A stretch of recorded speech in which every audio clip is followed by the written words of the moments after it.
Sterling White smiled as he listened to the recording of Art's phone call. So, all of his birds were going to be in one basket then. All the better for him. Once they were of no use to him, he could easily dispose of them. Now, to check on Garrett. He walked down to the young doctor's office and found him studying several sets of graphs and data.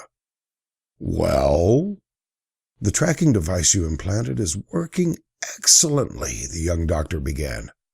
The volunteers are progressing rapidly. All of them have succumbed to the viral infection. Also, their symptoms are beginning to manifest themselves. They're right on schedule for the aerosol method of distribution. White smiled evilly. His volunteers were dying, and unless they took him at his word, the country would be in an uproar by Christmas. Very good, Garrett. They've got what, a week before their organs begin failing irreversibly? More like 5 days, sir. White patted his shoulder. Very good, then. He watched as his assistant pattered on his way. Garrett was a good boy, unfortunately. It almost made him feel a little guilty for warping what was possibly the world's greatest mind in this field. Of course, Garrett had a very narrow intelligence. White snorted as he surveyed the room.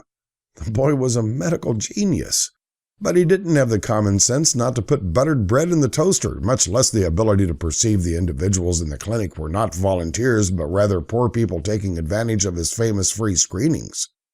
Those found to be free of diseases and cancer were subjected to his experiments, and Garrett gleefully picked the subjects and administered what would eventually be the fatal dose of medicine.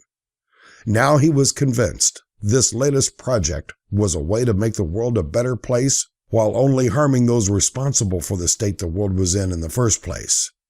It was convenient this way.